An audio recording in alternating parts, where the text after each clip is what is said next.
মরিচ ক্ষেতের ভিতরে দুইটা লোক দেখা যাইতেছে, দেখে কিন্তু দুইটা লোক কি করে।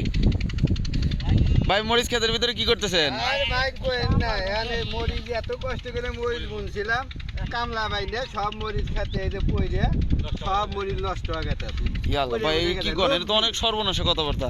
ভাই এভাবে যদি মরিচ পড়ে যায় তাহলে তো মরিচের দাম অনেক বেড়ে যাবো। 3 বিঘা ভাই মরিচ বুনছি, সব মরিচের অবস্থা আমার একই, কারণ কামলা নাই। কামলা নাই যে কোনো 1-1.5 টাকা কামলা তাও খুঁজে পাই না। তো ভাই মরিচের দাম কত করে? শুকনো মরিচের দাম কত করে ভাই? হ্যাঁ শুকনো মরিচের দাম কত করে? এখন 8,000 9,000 লেই কিরা ভাই। এ কি ভাই 8,000-9,000 কি মন নাকি? মন এটা মন। ও ভাই 8-9,000 টাকা মন, মানে 200 টাকা 250 টাকা কেজি। হ্যাঁ। তো ভাই এত কম দামে মরিচ বিক্রি করে 1,000 টাকা কামলা নিলে পোষাইবো ভাই? কি করবো আর খেত বুনছি আর জঙ্গল তো হরান লাগবে। তা অবশ্য ভাই খারাপ কর নাই। কি করবো আর কি